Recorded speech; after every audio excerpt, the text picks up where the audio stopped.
And I want to kind of ask you a different question. I want to say, well, what is nagging?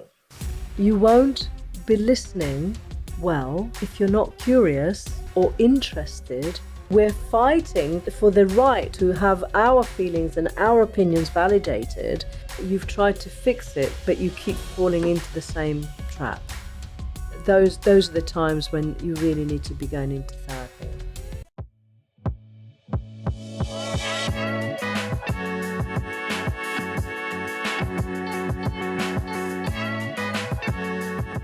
Hi there, welcome to the 𝐿𝐴 podcast. Because I'm a man, a husband, and hungry for knowledge, I found very useful to talk with a therapist. And in this episode, my hunger for knowledge brings Lena Fenton from Lena Fenton's Counseling. You know, Lena Fenton's Counseling, it's an online service and you can use it in the comfort of your home. I need to give my thanks to Nero Pizza for this pizza. They gave us some bruschettis, but I'm not good for food delivery and I mess it up in the car. The prosciutto looked nice. Okay. But I will make a picture with what I did. Yeah, and here we have some new pizza which they want to introduce in menu. Huh? Now I want to ask you, how is pizza in Italy? How is pizza in Italy? Yeah. Usually very good, usually. I think in Italy there is a better variety of pizzas. Yeah. Both It's in terms supposed of, to. yeah, well, yeah. Both in terms of the topping, but also in terms of the dough. For instance, you don't find very often in this country black dough, Okay. which is a carbon-based dough. There is one place in Leeds that we found that does a black dough, but it's much more common in Italy, for example. And the variety of toppings is very different as well. There's more variety in terms of meat and vegetables and so on, and also the cheeses. So yeah, obviously it's the home of pizza. It's going to be better. Yes. Mostly, not always. It's not 100%, but yeah. Nero Pizza, they tried to do Napolitan pizza. Oh yes. That's now Naples, of course, is where pizza actually originated from. Yeah. So it's the home of pizza. Exactly. Can you have a slice? Yes, please. Which one you like? I think this is a hot. This salami will be a hot salami. I think so. Yeah, I don't eat peppery foods, so I will go for that one. All right. We can switch. Okay. The thing I really like about pizza is that it's one food that you can legitimately eat with your hands. Yeah. And it feels very comfortable. You feel comfortable eating with your hands in a way that, although I think, some people do eat it with cutlery, but I like eating with my hands, especially pizza. I had one video with a friend of mine. We been to arcades and we play in Doncaster, in Barnsley, and we went for a pizza. And my friend, he made the sandwich from pizza. He took 2 slices. That's a way how to eat it. This is actually really quite lovely. I'm trying to figure out, because it's not. Is it prosciutto, do you think, that they put here? Yeah. It's lovely. Actually, that is really nice pizza. They use, I don't know from where he's buying the meat, but he's using very good meat. Maybe it's imported. A lot of genuine Italian places will actually import the food because it's more authentic that way. Because this is nice, actually. This one is nice as well. It's a bit spicy. I stopped eating spicy, but yeah, I can eat salami.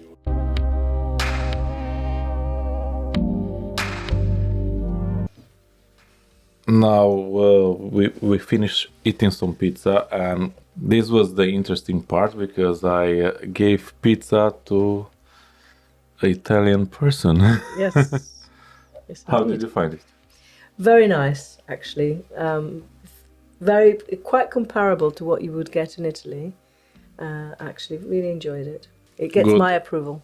Oh, that's good. Now, Nero Pizza, I need to give him more pizza. Absolutely. I want to talk with you about relationships. Yes. And basically, why we getting married. Oh, wow. Okay. Why do we get married? I think that's a really interesting question, and one that, because I sometimes do premarital counseling as well. And so we talk about that, and what's the difference between getting married and just living together, right? What is the difference? What is the significance actually of marriage? What is inside a person that gives them that desire, actually? I think the way that I've described it in the past is that when we fall in love, when we love somebody, it's a feeling that feels like it's never going to change. It's a feeling that feels like it's a permanent feeling of love for that person, and we want to kind of make that declaration to everybody. And I think that's initially where the tradition of marriage started from. What's interesting is that throughout all the different cultures and throughout the ages, some kind of ceremonial display of commitment has almost always been present. So today, in 2025, we call it marriage.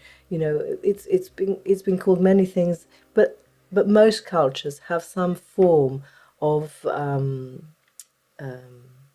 ritualistic way of declaring what fundamentally I think is a feeling of permanence, of an emotional attachment. Yeah, that's on an internal level. I mean, on an external level, there's all the reasons, to financial security, property. There's all of those kinds of things.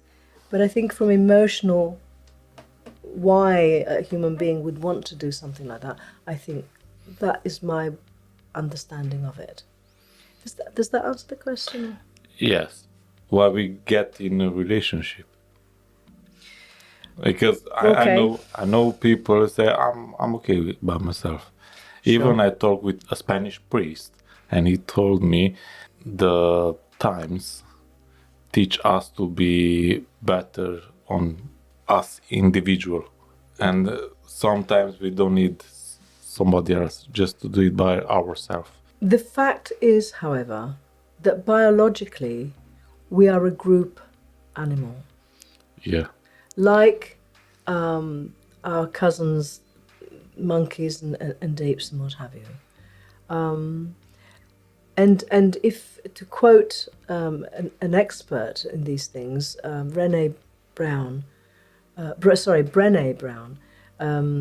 who researched this whole area for many years, she came to the conclusion that actually we're born hardwired for two things: love and belonging.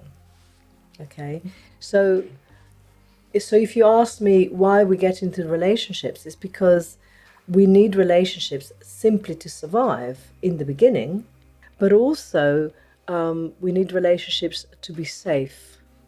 So if you think again biologically, an individual is much more vulnerable, whereas a group has more potential for survival. So again, I'm going back to sort of, kind of primordial biology, if you like. But I think that's what's hardwired into us, that in order to survive, we need relationships. I think it's basically what we learn in this time when it was COVID, when we're supposed to stay at home by ourselves. Absolutely, yeah. I think that because I think loneliness, one of the hidden mental health problems of loneliness is that it actually makes you feel that, it can make you feel quite depressed, you feel detached, isolated, all of those things, which don't happen if we have at least one other person. So I think there are biological reasons, there are psychological reasons, and there are also environmental reasons. We grow up in a group. We grow up in a. That does mean people who are saying they're okay by themselves, they're lying themselves. No, I don't think so. Sometimes when you're in a relationship, you say, "Oh, I think it was better by myself."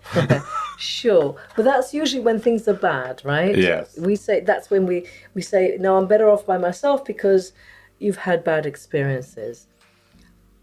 There is but just on the point of being alone, I want to say that there's a very real difference between loneliness and solitude.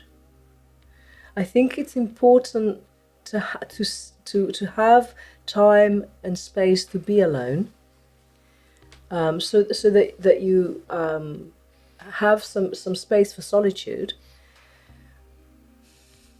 But that's chosen. Yeah. You choose that for yourself when it's right for you. That's different to just being alone, if that makes sense. Yeah. Because I think being alone when it's not your choice creates loneliness. When you choose to be alone, that is solitude, and that can be a time for contemplation. It can be a time for processing your own feelings and thoughts. It's a different process. Yeah, I never think about that. So both are necessary, I think, to conclude that both are necessary. Yeah. Relationships and aloneness. And most of us need a different mixture of those two, definitely. Now I want to ask you how you discover the online therapy. Okay. So my journey with that began back in the 1990s when I had a client who moved to another part of the world, and so that client had been with me for some time, and she decided to go back to her own country of origin, but didn't want to stop the therapy. And back in those days, you know, for those of us that remember, there used to be a thing called Skype. You know, back in the days of dial-up internet, you know, and so I think I started back then using Skype, and I continued here and there to do kind of online sessions. But it wasn't until, so I'm trained at the Tavistock Relationship Institute, and they set up a branch of it, which is just for online. This was back in 2017. They set up a separate arm. No, it's not separate. It was a different way of providing therapy for people. And I was one of the first people to go on to that because I'd already been doing some private in my own private practice. And so from 2018, I was working online with some clients. And then, of course, COVID meant that, you know, we were all doing it then. But that was 2 years later. So that's how I discovered working online. But I wonder if you're also asking a different question, which sometimes I'm asked about, is working online effective? Yeah. Yeah. So again, mention the Tavistock again. They collected data through the years, and what they've discovered is that the effectiveness of online therapy is 95% as good as face-to-face, in person. That's a good percent. It's a very high percent. And I have to tell you that I have many successful couples that have had successfully had therapy with me that I've never met in person and probably never would. So although I've worked for many years in person and face to face, nowadays I only provide online therapy because I'm confident that I can provide a professional top quality service that is almost equal to in person. That's very good to hear. But can you share any success story? Sure. What made the difference for them? Okay, so one couple that comes to my mind, I've been working with them for about a year.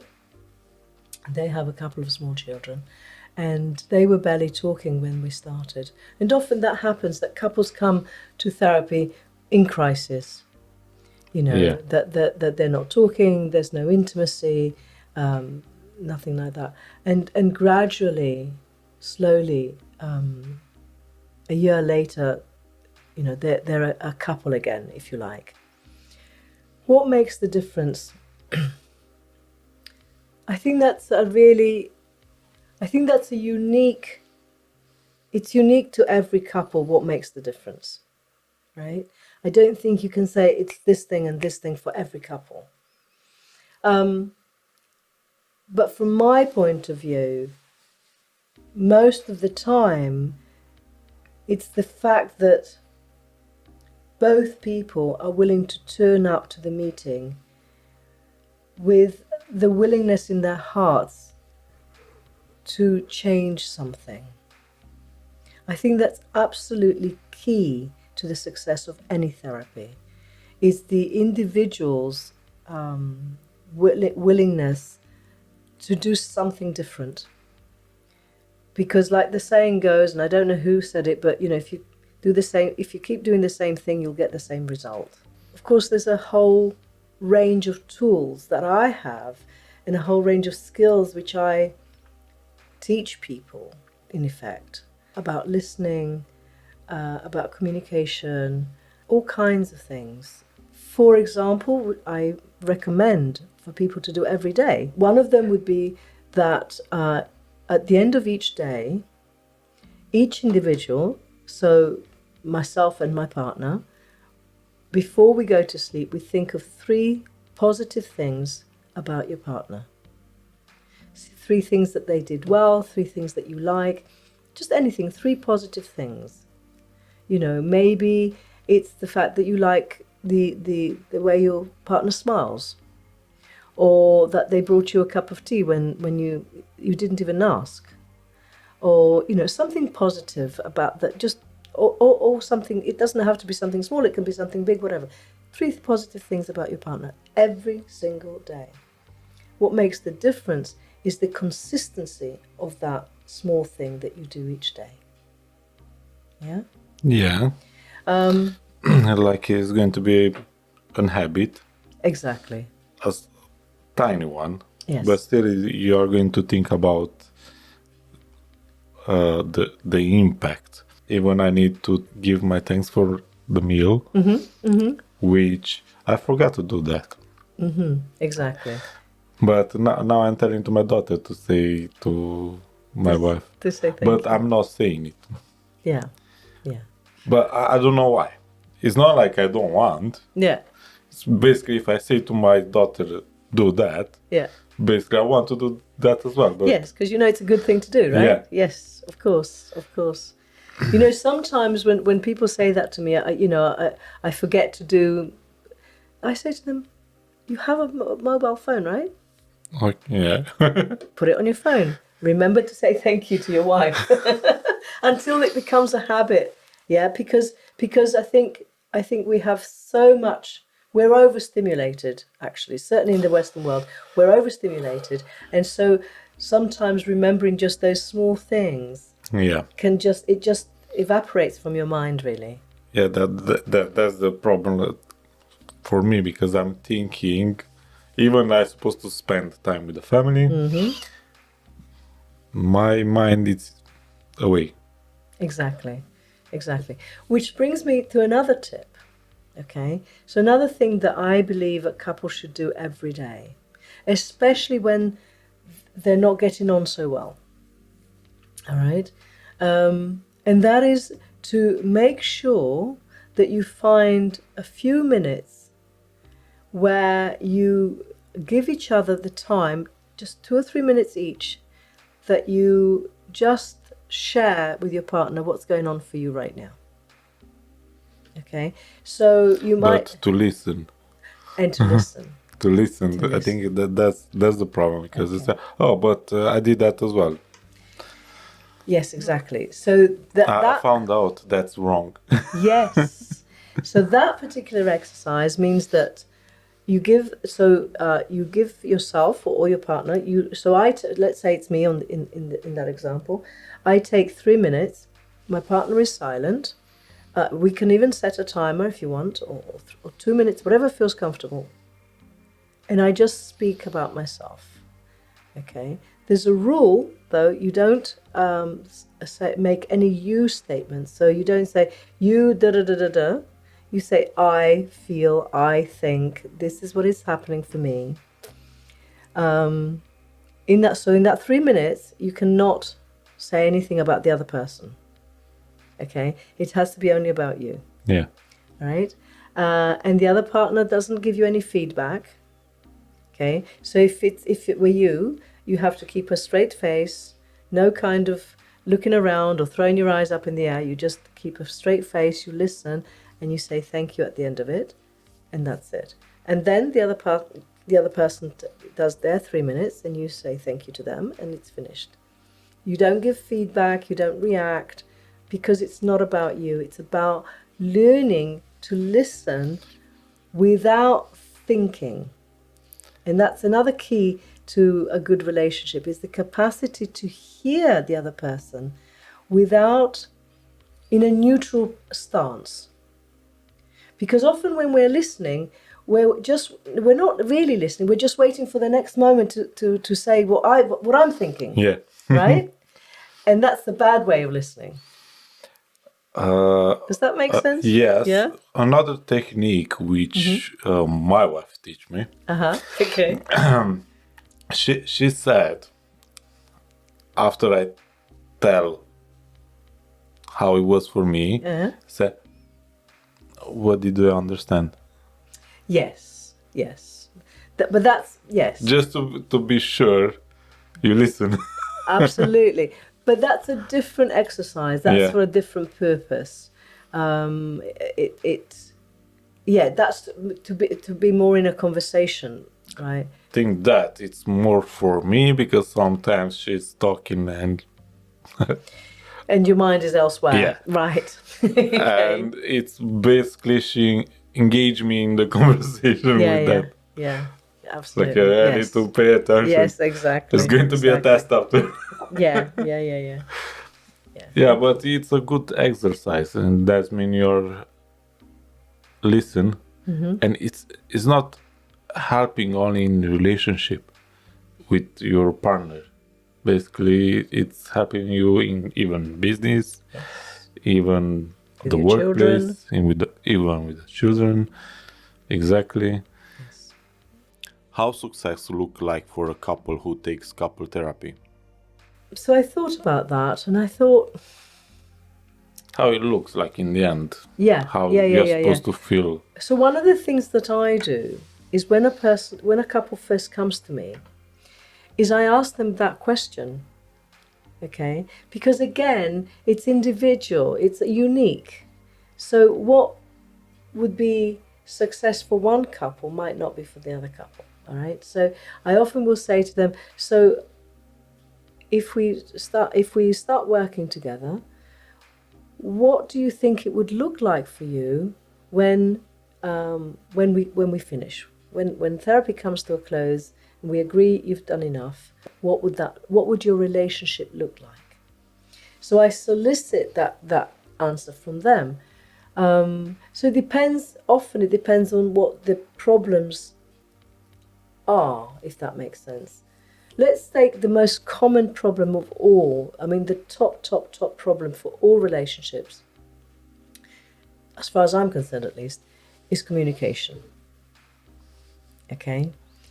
So a lot of time in the therapeutic process is spent learning and improving communication between two people. I have, for instance, a thing called the communication wheel, which teaches people how to talk about a specific subject. Things like money or sex, which are often very difficult subjects to talk about because they're a very emotive subject. Exactly. And so I teach them, I take them through the wheel and I teach them how to express themselves about that subject and how to listen. Yeah?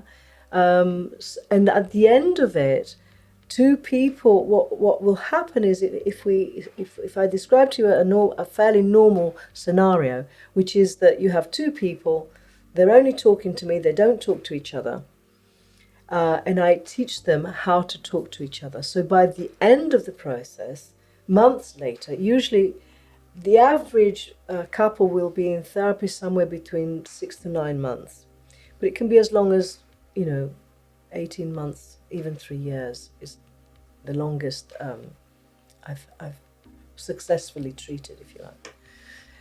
And they will talk to each other. By the end of that process, whenever that is, they will not only be talking to each other, they'll be listening to each other. And they'll feel, it's very difficult to describe this, but they will feel like a couple. They will sit closer. They'll have learned to joke with each other. They'll be relaxed and easy with each other in a way that when they first arrived, tense and angry or resentful or not trusting or all of those kinds of things, there's a kind of transformation that occurs, which can be quite slow, to be fair, but it's very real and it can feel, it's palpable. You can almost touch it. It's so different. And the couple I was talking about earlier was like that. They could barely spend 5 minutes in the room together, and now they sit comfortably on the sofa together when they're talking to me. They look at each other, they smile, they joke, and so on. That's the kind of transformation that I'm looking for when I'm working with a couple. I smile when you said the people are not able to stay in the same room. But this is weird. It's just because they fall in love and they get in that position. Yep. And it is weird. Why? Well, there's probably as many reasons as there are people as to why, right? So here it might be useful to talk a little about a concept which we don't really talk about very much, which is that a human being, me, you, anybody, I have an inner world and then there's my outer world, right? When we first get together, we mostly connect on the outer level, right? As we get to know each other, we learn more and more about our inner world. And often in that inner world, there are traumas, small t traumas, I'm not talking about huge, but there are difficulties, there's history with relationships, there's all kinds of, let's call them negative things, as well as positive ones, that don't generally come out at the start of a relationship. Those things will come out later on, okay? And when people aren't able to negotiate around those problems, that's when the resentments start, the anger starts, the disconnect starts. And that's why they end up not being able to stand each other, but not actually leaving each other, sorry. Because there's still love there, but it's been covered over with so much rubbish, I call it. Noise, right? That they can't find each other in that good place anymore. And often the therapy involves getting through that noise and finding that good stuff again, reconnecting there, and then together they can clear out the noise, the stuff. what do you think is the most common problem in a couple relationship? Well, like I said earlier, communication. The other thing that I would say is connection. I think that they're twins, in my own mind. Communication and connection are twins, because communicating is in a sense about connecting. If you're connecting, however you're doing it, you're communicating. So when I say communication, I really mean that as an umbrella term for all the things that we do to give messages to each other. So whether it's posture, tone, or at the actual words, or the look, we communicate with our eyes, we communicate in all kinds of ways.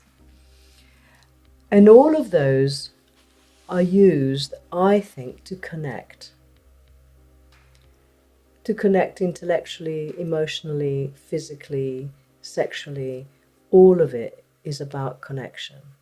So when most often, if not always, and I don't have any data to support this, but I'm mostly talking about my experience, and I've been a counsellor for over 30 years, so I think I've got some substantial amount of experience. The biggest problem is that people forget how to connect. True. Or they take for granted their connection. Yeah, that's true as well. Which is equally as destructive, actually. It makes me think of that very old joke about a very old couple in their 60s or 70s, something like that. And they're sitting together, and she says to him, "Do you still love me?" They've been together 40 years or whatever. And he answers, "I told you 20 years ago. If that changed, I would have told you." Right? Because that's what I mean by taking it for granted. Yeah. Because I told you 20 years ago, then it should still hold true now. Well, no, we need to reinforce those connections. Right? And when we stop doing that, the connection, it's like an elastic that the longer you leave it, the longer you're pulling it, and eventually that elastic will snap, right? Yeah. Right? Which is why we keep coming back together to reinforce that connection, to make sure that you don't stretch it too far till it snaps. Yeah. So you asked, what is the most common problem that people come with? I would say that's it. Fundamentally, whether it's over money, whether it's over sex, whether it's over anything, at the core of it all is a broken connection. That for me sounds very true, because I don't know if it's that the motive, but usually the woman, she's doing house chores, and the man is coming from work and watch a football match, and it's like everyone is with his thing. Exactly. And exactly. They're not doing the things together. Exactly. Yeah. Now, if that same couple that you've just described just spent 3 minutes sharing what's going on for them before they went about their different things, then that would reinforce that connection, and then they could go off and do their different things. I think this may be wrong. It's wrong. But after the couple have children, it's even the connection can be broken even harder, because Yes. they don't know exactly how to stay connected. Yes, because the focus changes. Yeah. And that's another time when people often come in crisis after they've had children, because there's a transition period. Because today you're just the two of you, and now there's a third person. I think that's why I see so many couples with children, and they are divorced or they split up after they have children. Yes, because they don't make that transition well. And people, I believe, what I've seen in my life and in my professional life as well, is that once a child is born, people change quite fundamentally. And so But why? Because I think having a child, becoming a parent, gives you a different sense. It changes your identity in some way. It changes your sense of yourself. In the old days, for instance, men would feel very much the burden of the responsibility of providing for the family, and that will change him. The woman will feel her body will have changed so much. Her focus will have changed so much. I mean, things are a little bit different now, but kind of biologically, the process is still the same. And they've forgotten who they were. How we can remember? How can you remember? Good question. Very good question. Like an example, Mm-hmm. Yesterday, Mm-hmm. I was searching a specific picture on my collection. I found some old pictures with me and my wife, Mm-hmm. and even with my daughter. And she said, we did some nice things. Mm-hmm. But it's like that was last year. We did those things last year. Uh-huh. But since then, it's like we didn't do too much together. Yeah, life takes over, doesn't it? That's what happens often to people. Life just kind of takes over and you forget yourself and you forget each other. Not intentionally, not in any kind of malicious way, but you just, your focus goes in so many other places. And you have to, I think that you have to make a point, whether it means setting aside time, whether it means taking up old hobbies together, you have to consciously and purposely decide that you're going to reconnect, that you're going to find each other again, right? Because if you think back to when you first met, it's all the fun things you did together that bonded you. Yeah. And so you kind of almost have to do that again. But differently, because you're now different people, right? You're now parents, you now have other responsibilities, other commitments. So differently, but still you have to invest the time into your relationship in order to nurture it. Yeah. Do you see? Because if you're getting up at whatever time, going to work, coming home exhausted, doing the bare minimum that you have to do, see to your child, see to this, see to that, whatever, and go to sleep. At what point did you stop and just focus on your partner for 5 or 10 minutes? Even just in one day, let alone setting aside a whole, 2 or 3 hours a week to just do something together that you enjoy, that's fun. There's an old saying, the family, or the couple in this case, that plays together stays together, right? In neurological terms, what we're now saying is that the neurons that fire together bond together. What do you mean fire together? Fire together. So in our brain, the synapses fire. Yeah. Different signals are fired. So when they fire together, they bond. Okay, so you create a habit in that way, right? So I was just giving you the scientific version of the saying, the couple that plays together stays together. I think what happens when we get children and we get, important jobs and we get promotions or whatever, we forget to continue to play together. It stops being a priority. You've got to go back there.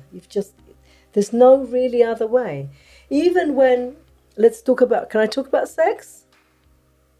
Yeah. Yeah? Even when people stop having sex, for example, which is a common occurrence also when you have children, the treatment, for want of a better word, is to put aside 2 evenings a week. Well, it's called sensate focus sessions. This is traditional sex therapy kind of exercises, right?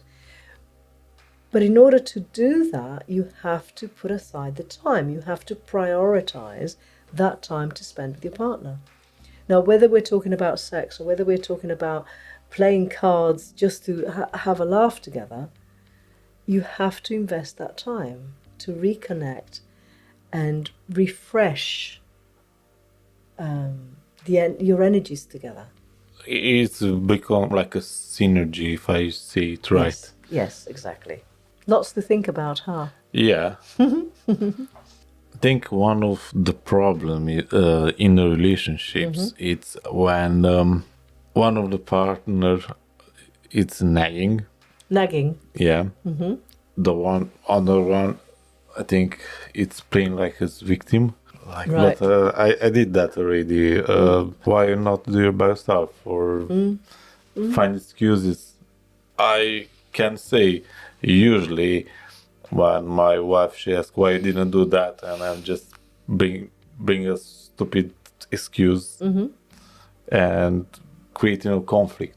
Okay. Because you are always busy and you don't have time to take the trash out. Yeah.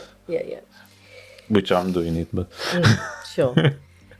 Okay, I think there's two problems I think that you're describing there. The first one is nagging. Okay? And I want to kind of ask you a different question. I want to say, well, what is nagging?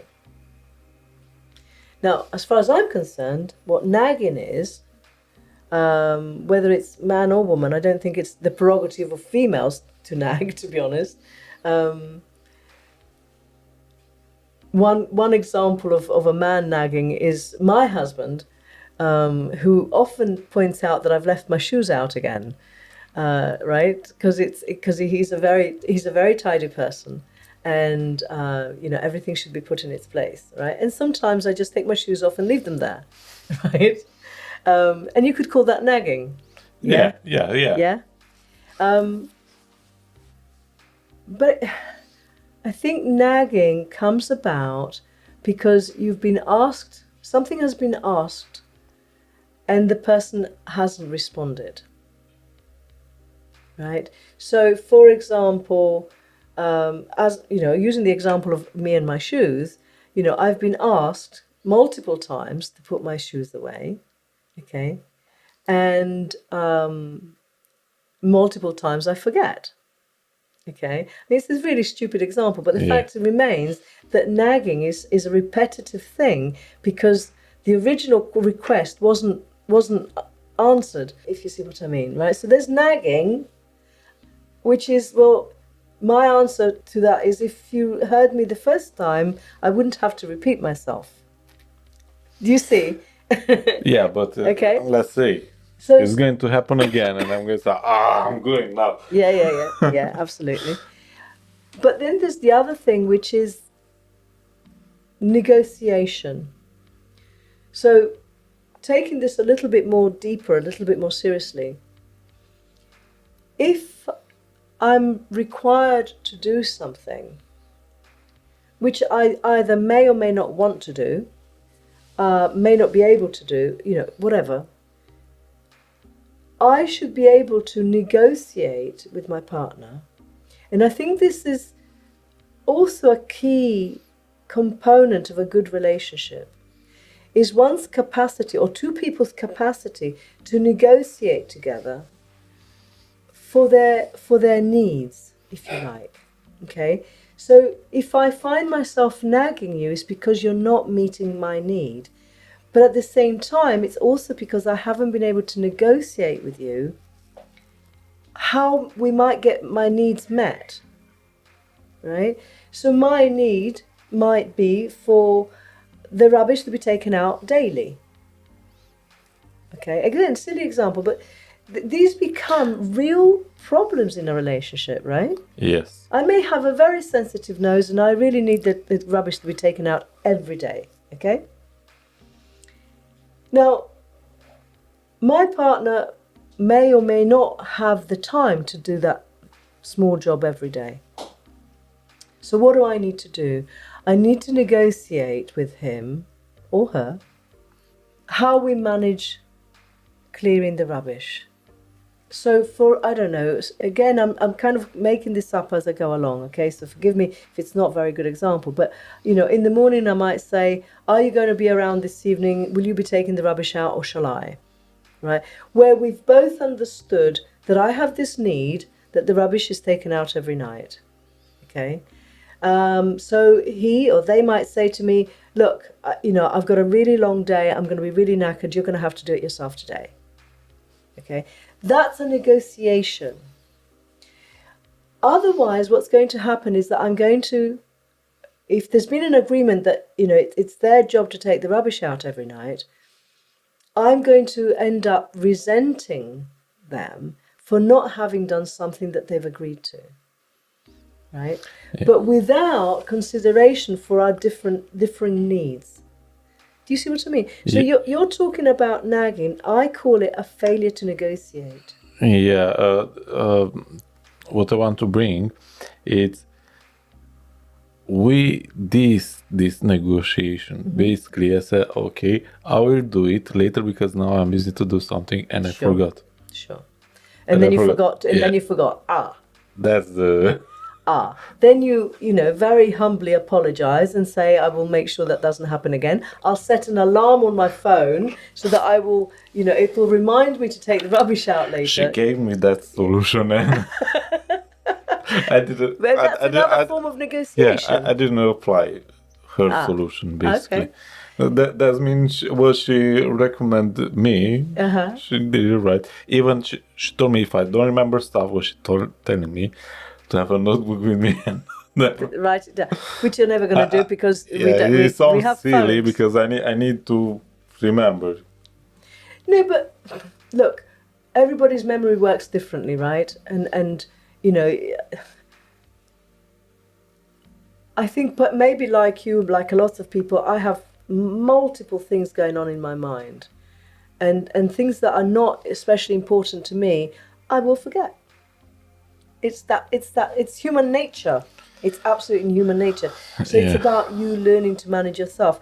Or, in the example that you've given, what's going on for you, I would say, if you and your partner were a couple I was working with, I would say to the person who says, yeah, I was supposed to do that, but I forgot to even put a reminder to remind myself, right? That's what you're saying, yes? Exactly. What's going on? Why would you do that? I would be looking to find out what's going on for you that you would even forget to remind yourself. Whatever. It's like you're really... So there's that part, but there's also the other part, which is it's making your wife feel less important, I think. And that's often why those things become a problem. Because... there was an example of a couple once, changing the example slightly, when she would get really furious because her husband would not put the towels back correctly on the towel rail, right?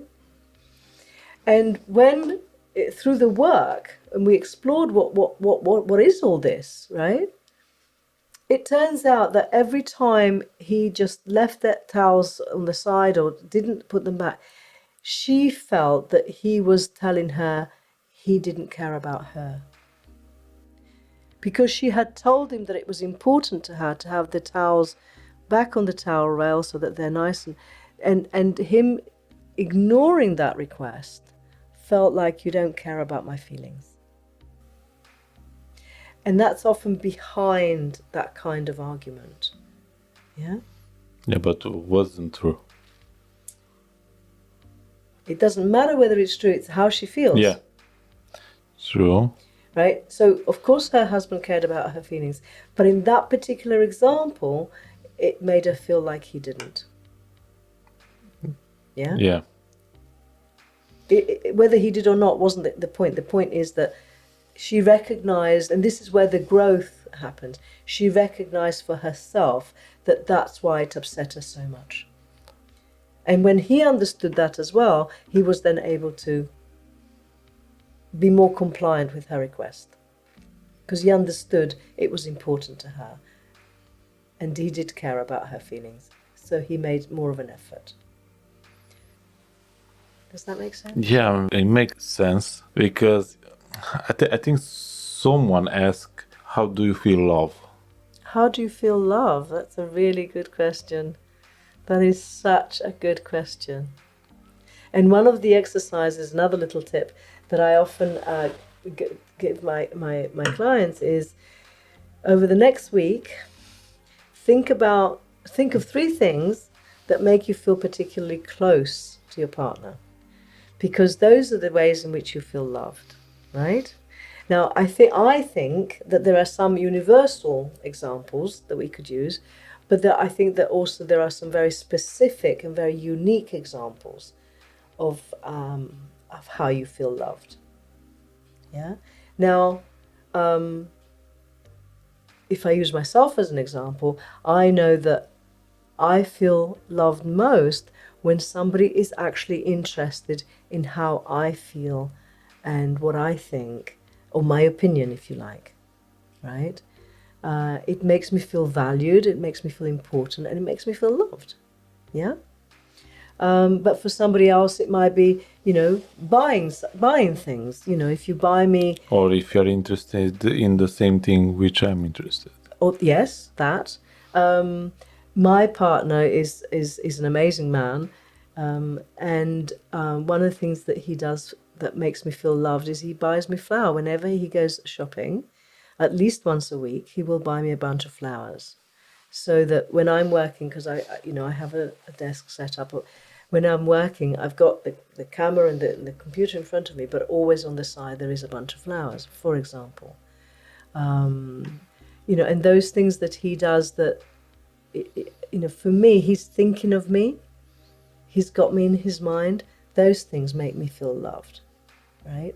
But it'll be something quite unique and different for every single person. I always ask myself, or people, because women expect flowers. Okay. What men expect? Good question. A really interesting thing about that is that I think I've discovered in my work that often it's very similar things. It's all of those actions that lets you know that your partner is thinking about you. So men will say things to me like, she buys me my favorite foods, for example, or she'll have gone shopping and she's bought something for herself, but then she bought me something as well. So that again shows that you're thinking about your partner. One man, I remember very, very clearly, he talked about his partner going, she bought herself some trainers, and he had been saying that same week that he needed new trainers, but she only bought her, trainers for herself. And he's saying to me, so, you were in the shop, you were buying yourself some trainers, why didn't you buy me some? Right? Because to him it felt like she was being really selfish. She didn't think about him at all. Another of the ways so that's on that side. The other main thing that men often bring is around sex, because it seems that men much more than women feel that loved through sex. That when they're able to be intimate, and I don't necessarily mean, the whole thing, but a sexual intimacy of any kind, any level, enables them to feel loved. That is a very common one with men, I think. And maybe that's on par with, I don't know, romantic gestures by the man to, for the woman. I think for the man, it's more about her wanting to be intimate with him. Men, I think, need to be desired just as much as women do. Yeah. Although they don't necessarily say that, but actually in their hearts, they need to feel that his woman wants him. I agree with that. Yes, yes. It just popped in my mind. I read somewhere, man to get a connection with a woman, he need to have the sex before, but the woman to have the connection, she's supposed to have the connection after that, the sex. Yes. And the reason for that is actually chemical, believe it or not. It's actually biological. So, Yeah, but how we can deal with that? Because basically it's yes. different stages for both of them. Yes. Fortunately, it does work, right? But at first glance, it looks like, well, how do men and women ever get together, actually, right? It's like, Yeah, true. somebody was having a joke, you know. But it does work, and I think it's because, well, this is just my opinion, okay? And this may be controversial, but I'm going to share it anyway. I think that women are attracted to strength and power, and I'll explain why in a minute. And I think that men are attracted to vulnerability. Okay, I don't mean consciously. I think this is on a kind of deep biological level. Now, chemically, what happens is that women need to feel the oxytocin, the cuddle hormone, right? And in order for them to make love, they need to be flooded. They need to have lots of oxytocin. Otherwise, they feel warm and loving and connected, right? Whereas a man, oxytocin is an antithesis to testosterone, which is the driving, right, the power hormone. Okay, a man gets flooded with oxytocin once he climaxes, and that's when he connects, right? Whereas she's been flooded with oxytocin all the way through the lovemaking, even before it starts. Now, if they were both full of oxytocin, they would never have intercourse, because he needs that little bit of aggression, yeah, in his lovemaking, in the service of passion. Yeah. Right? And so that's how it works. Whereas she needs to be much more warm and accepting and passive, in a sense. But if both were like that, you would never get that connection. It's opposites attract. It really, really is. Yeah. It really, really is. What toughest time in the relationship often helps people grow the most? That's a lovely question. I think the growth is in the struggle, is the simple answer. If you're content, you don't need to change anything, right? There's no struggle in that. It's really only when things go wrong that you look for solutions, that you look to understand, that you look to change. That's what helps people to grow. It's in that struggle that we learn and we grow. Yeah? Yeah. I mean, it's basically like in everything then. Yes. The seed that you plant in the ground has to first of all break out of its shell, then it has to fight through the earth, right? And then it has to survive, too much sun, too much rain, whatever. It's in that rubbing, in that struggle, that we really learn and grow. Yeah. Otherwise, we just stay the same, don't we?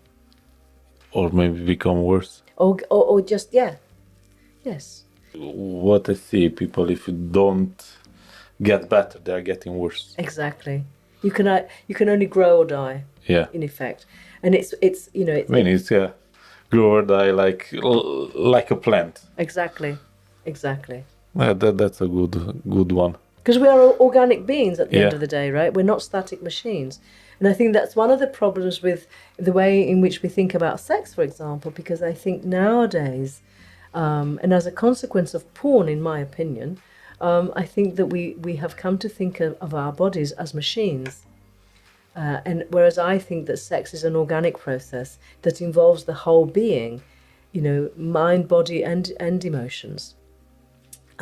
Whereas unfortunately, I think we treat ourselves more like machines. If you press button A, you'll get effect B, and if you keep pressing button A, you'll get effect B, C, and D. Do you know what I mean? It's like, and actually, it's not like that. It's organic, like a growing plant. It's something that you co-create. Sex is a place that you go to, not something you do. You already told me some tools for relationships, but which one is the best what a couple can learn if they come to therapy? How to listen.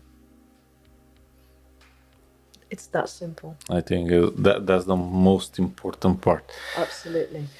and even, you know, and I'm, as I said earlier, you know, I'm many years in this work, right? But even when it comes to my own personal relationships, I still have to sometimes remind myself, just listen. Yeah. Just listen and hear, right? So it's an ongoing thing. You're never. It's never. You can't be complacent about it. You can't take it for granted. You have to keep making sure you're listening. Yeah, I can relate with that. What do I mean with this? When I start doing podcasts, when I start in Romanian, and I didn't know how to do it. I was more carefully on the question what I was writing, and basically for me it's to ask the question what I had. Yes. And I barely listened, I guess. That Right. was wrong. Yes. I missed out a lot of things. Yes. And that's why I found you really need to listen. Even now, I have the question for this, Yeah. but we still had few extra Absolutely. because yes. I listened. Yes, because then it's more of the conversation is more of an organic flow rather than just a stark question and answer sort of thing. Yeah. Sure. So it's more alive. Yeah. So you learned that actually listening was the more important part than the questions. Yeah. Yeah. Totally. There is one other thing that I think is really important, that I think you have to have if you're going to be able to listen, and I would call it curiosity. You won't be listening well if you're not curious or interested in what the other person is going to say.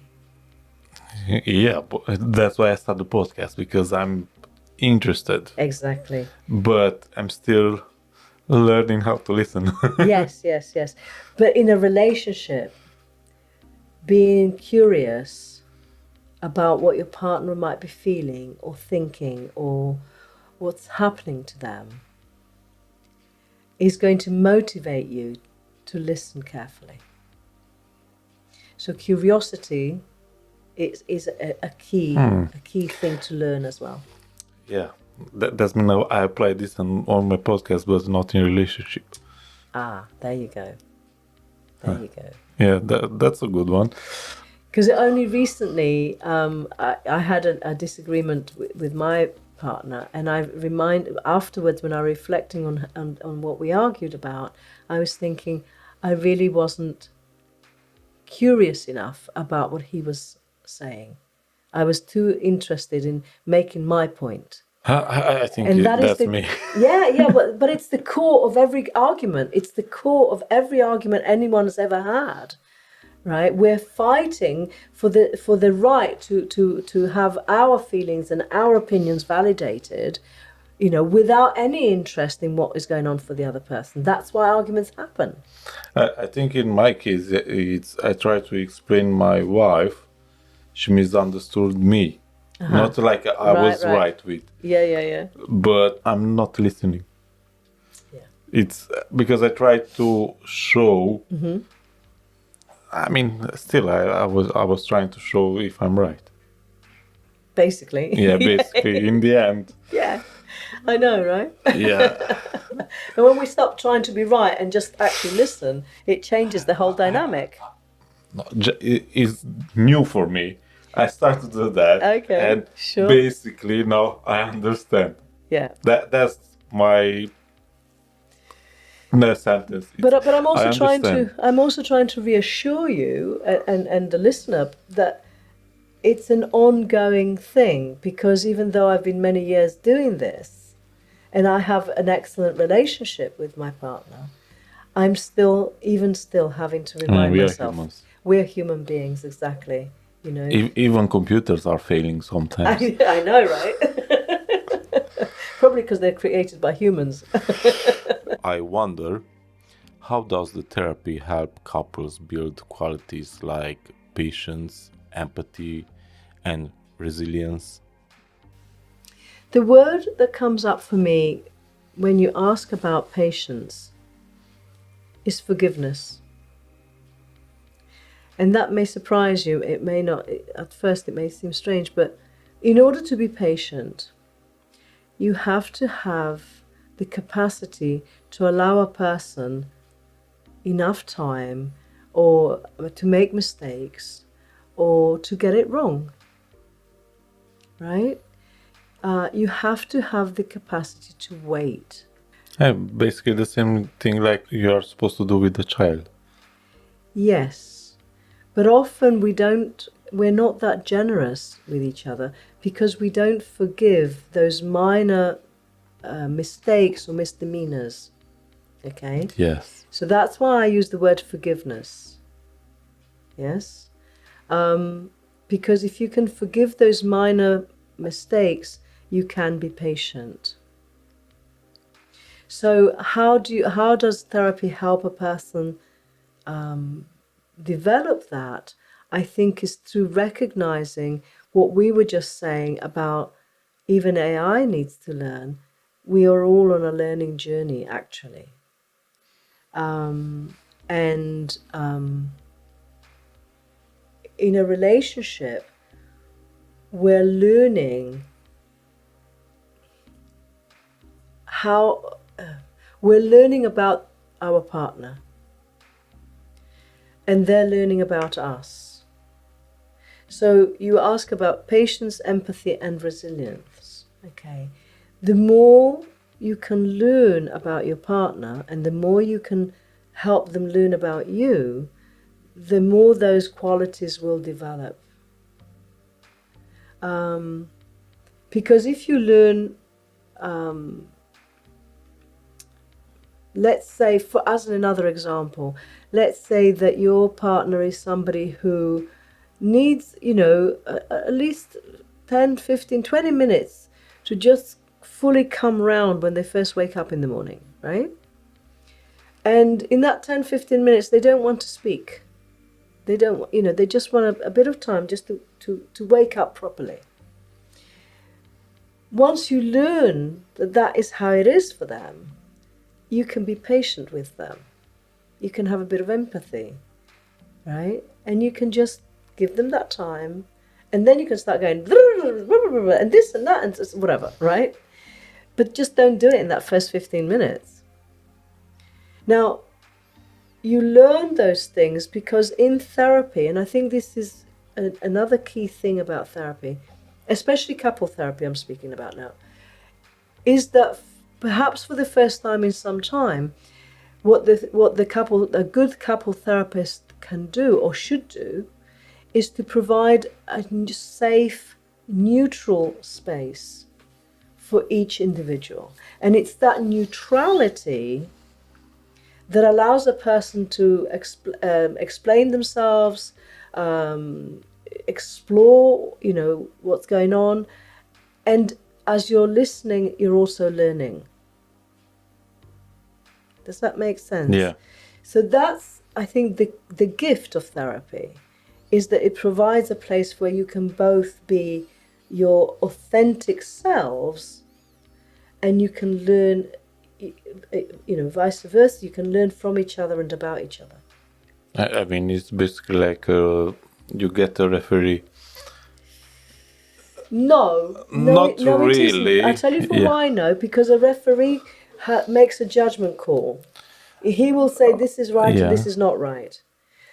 A counsellor, a good couples counsellor would never do that. It's not for me to judge what's right or not right. It's for you to understand for yourself. Right? Because what I think may be wrong could be work perfectly for you. So the key is neutrality.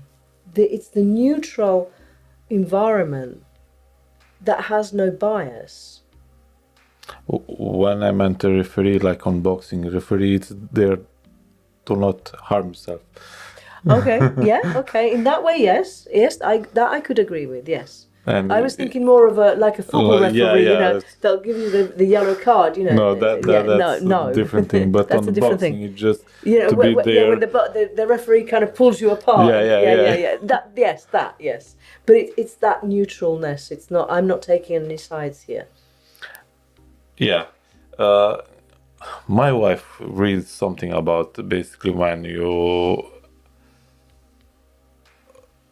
have an argue or something, when is it just stop a bit and take a step aside. I mean, basically, step aside is just to see it from outside. Yes. Step back. Yeah. Yes. I mean, use yourself to see exactly what happened. Yes, exactly. And often I will actually suggest that to people. I will say, look, if you're having an argument and it's getting out of control, step out. Step out of the room, step out of the house. You separate in some way. Because, move in different room. Exactly. Because if you stay there and continue to argue, all you're going to achieve is more argument. You're not going to achieve. You have to step back a bit and kind of allow yourself to cool down so that your thinking capacity comes back online. Because when we're angry, remember, you may know this, when we're angry, we're flooded with all these emotions and we're not thinking straight, actually. Right, we're in a totally defensive mode. It's either attack or defense. It gets very primitive, right? So you have to step back, allow your emotions to calm down, so that you can actually think properly. Yeah. Right. Coming back to this therapy situation. Again, you should expect a counsellor to be able to allow you both to step back and look at the situation neutrally. There's another component here that I think it might be important to mention, which is that for me as a counsellor, when I'm working with two individuals, I'm not treating the individuals, I'm treating the relationship. Okay? The symptom. No, not the symptom, actually. No. The dynamic. Because a relationship is something that you co-create. Okay? Like an argument, you are co-creating the argument. Yeah. Right? You have co-created that dynamic. So for me, what I'm looking at is how that dynamic has been co-created. So that's why I'm not taking sides, because I can see his side and I can see her side, and I can see then how the two of them have created that situation. But I have to stay neutral in order to be able to do that. Because the moment that I think he's right and she's wrong, I've lost it. I have to be able to see why she's doing what she's doing and why he's doing what he's doing, so that I can see how this has come about. Right? And it's that neutral viewpoint that allows both individuals then to step back and think, right, that's what's going on here. I'll give you an example. I was working with this couple. I can't even remember the exact details now because there's so many things going on in my head. But I was working with this couple and they were giving me these examples, and she was saying all of this and he was saying all of that. And I remember now, it's come back to me. And he was complaining basically that things weren't working. And so I said, look, what I see here is, if I just step back a little bit, is I see that she's working from her fear. She has different fears. And he's working, you're working from your fears. And so what I actually see is not the details of who said what or why, but how the two of you are acting out your fears. And so what I'm trying to treat, for want of a better word, is the fear dynamic between you. Right? Because he wanted me to know how badly she was behaving and hurting him, and she's wanting me to know how badly he'd behaved and he was hurting her. But actually both of them were reacting out of whatever fear of abandonment, of whatever it is, right? As a couple therapist, I have to have the capacity to remain neutral in an argument. And that's what fosters change for both of them. So Yeah, originally you were talking about how it says, how does therapy help couple develop those qualities? That's how. Yeah, I don't know if that makes sense, if I that mean, all adds up. yeah, I think I understand. If you are going to take a side, you just lose them, Yeah, basically. and yeah, I've lost a he's couple- going to say, "Oh, you see, I was right, and you've been wrong," and after Exactly. that, they're not going to seek help. But they're not going to learn anything Yeah. either, are they? What are they going to learn? Nothing. Exactly. How to blame, Oh yeah. right? Yeah. Right. What advice you have for the people who hesitate to seek help? So that's a tricky one, because it depends why they're hesitating. Because I know people say, that's bullshit, or that is not working, and our problem is not going to be fixed by a therapist. You see that there's lots of questions, there's lots of answers to that question, really. But one of the simple answers that I can give you is the people concerned should do more investigation. Okay, Yeah. they should listen to people like Esther Perel, who does lots of talk shows, and she's a world-renowned couple specialist. They should talk to people who have had counselling successfully. If they want to test the waters, don't just go to one. Talk to 2 or 3, and see who you connect with best, who feels like you have more synergy, or they understand you better. And just try it. Just do at least maybe 2 or 3 sessions. If it still doesn't feel right, then give it up. But there's lots and lots and lots of stuff written all over the internet, books and what have you, about therapy, good and bad. You just have to do your research. Not everything can you solve by yourself. True. Right? Like anything else in life, you might have your specialisms, but you wouldn't. If you're ill, you need a doctor. If your car doesn't work, you need a mechanic. Right? Sometimes you try to fix it by yourself, but after that you say, why I didn't go to mechanic? Exactly. But by always do your research before really kind of committing to working with anyone. Because not everybody is good at what they do, right? Yeah. And also, especially when it comes to couples therapy, and this is one of my little bugbears, I am a specialist. Not every counsellor who says that they work with relationships has 4 years worth of training just in couples counselling. Okay, too often, people are trained in general counselling and have no real specialist training in couples counselling. So make sure that when you are looking for somebody who to work as a couple, that they have that very specific training, like we provide at the Tavistock, because I also do supervision and training as well. Okay, that's nice. The latest years in Romania, it's trending Gabor Mate. Yes, he's a very special man. Yeah, he just was on some event in Romania, but after I found out about him, I see him everywhere. Yes. Even in some movie, I saw some reference regarding about him. Yes. He's a very special man. People in Romania, they are making podcasts and talking about his books, about his research. Yes. Even these people made other books because of that books. And what I want to say, you can find help if you want. Absolutely. Just if you want to get better. Yes, that's right. It's not easy, but you can get better. Yes.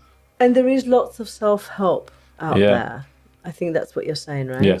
There's lots of self-help out there. You don't It doesn't always, but it depends how deep or how serious your problem is. Yeah, that's another one. That's another one. Because absolutely. usually they are quite deep. That's And that's when you need a if you third try person. to help yourself, it's taking longer. Exactly. Yeah, but with guidance, it's much easier, I believe. Yes, indeed. Just on the Gabo Mate, I want to tell you that I was at a conference in September 2024, and I actually saw him speak live and I saw him work live, and I can tell you it was magic. You know, from an experienced therapist point of view, watching somebody like him actually put into practice what he talks about was really very special. Yeah, so absolutely, 100%. I'm not sure. I think I have some books from him. Yeah. I mean, not me, my wife. Yeah, well, yeah. Either way, it's good to read. And on the other side of talking about guidance, in sex therapy particularly, there's lots of stuff out there, lots written. But again, as a specially trained psychosexual therapist, the way that I help people is much more individual, especially tailored to their needs and their situation. You can't get that through self-help. Yeah. Yeah? Just to make that point. Yeah, it's exactly like the treatments when you are sick. Exactly. Because it can work for you, but it cannot work for somebody else. Exactly. What are the red flags in the relationship when the couple need to go to therapy? So everyone is fighting, but when it's going to be like a red flag, you really need to go. I think there's nothing wrong with fighting. Let me just say that first of all, okay? That's why I said everyone is fighting, but when is the red flag? Yeah. Because, but you do have to learn to fight well. Okay. Yeah. And sometimes I even advise people to do more fighting. Okay. Okay. But I think when fighting becomes abusive,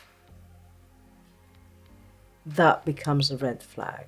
When there begins to be, kind of what I think of as dirty fighting, name calling, swearing, physical, like even just pushing each other, when it feels like it really becomes nasty, can I say that?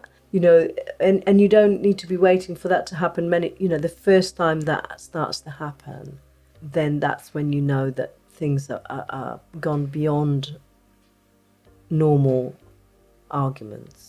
That's one red flag, that when it becomes verbally or physically abusive, that it should be an instant kind of. Another one is when you go for many days without speaking. So not fighting at all, if you like. Or many, a long time without intimacy. One of the red flag in that sense is how much you can, when you notice that a problem is being ignored, right? Or you've tried to fix it, but you keep falling into the same trap. The same problem keeps coming up, right? Those are the times when you really need to be going into therapy. I'll give you an example. So I had an individual come to see me about a year and a half ago, on her own. She came on her own. And I said to her at the time, look, I really think you need to come with your partner. I didn't hear anything more. She didn't turn up for any more sessions. Then a few months later, her partner contacted me, and I saw some sessions. I did, 1 or 2 sessions with them. And then I didn't hear any more, okay? And on every occasion I saw each of those 2 people, I said, I really think you need to be in couples therapy. Fast forward a year, it turns out that the other partner, the second person, was unfaithful, and they're now in crisis, and they're now in, not only couples therapy but also individual therapy, because everything has fallen apart. Now, had they started couples therapy a year and a half ago, right, when they already knew things were wrong, okay, the infidelity might not have happened. They might not have reached that crisis point, okay? So I'm saying that because I think people do know when the red flags are, but they tend to ignore them. And that in itself is a red flag. Does that make sense? Yeah. Yeah? That's a red flag to a red flag. Exactly. I'm not sure if I can give you any more specific examples than that, because it depends on how you feel as well.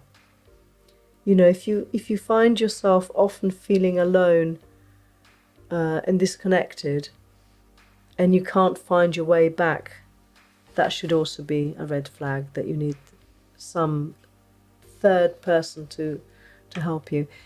Sometimes one example of a good red flag was a couple that he had taken a job away from home, and they came into therapy just to help them stay, not disconnect whilst he's away. Right, so they would always have that time together with me to really talk things through and make sure that they understood that them being apart, living apart for any period of time, could be a red flag to the relationship. And so they, almost as a preemptive strike, a prevention, if you like. That's a good. That's interesting, because even I'm in the same house with my wife, I found to be a problem. I'm still working on the computer, doing editing or something for my business, and she's going to sleep by herself. Yes. And sometimes I'm staying until late, until 3, 4 in the morning. Only lately, I realize that's a problem. Yes, it will be. It is now. Especially if it happens more often than not. Now, if 5 days a week you're going to bed together, and just a couple of nights you're not, then that's okay. But if 5 nights a week you're going to bed separately, and only a couple of nights, do you see what I mean? That it's that balance, isn't it? Yeah. So So most of the time I'm not. Yeah. So that will create a disconnect, won't it? Yeah. But then I need to work on that. Well, you certainly need to think about how to negotiate for a better balance. Of the problem is I'm working on nights. When I'm off, I'm spending the time with them. Yes. During the day, but when evening is coming and I want to do basically the job. That's a difficult one then, isn't it? Yeah. Until I will get someone to pay to do some. Right, sure. But one of the remedies that I would suggest, if I may, is that you maybe go up together, but then if you've had a bit of a cuddle, a bit of a talk together, and she's ready to sleep, you can come downstairs. So you've had that time together at least, that time for connection, that time for, that kind of just last thing in the day, just to kind of... Yeah, that's a good advice. That little bit of intimate time, and I don't mean sex, I just mean a little bit of emotional intimacy is important, because then you've strengthened that connection. Yeah. We are going to record another episode. We are still going to eat some pizza, and we're going to have another topic. Yes.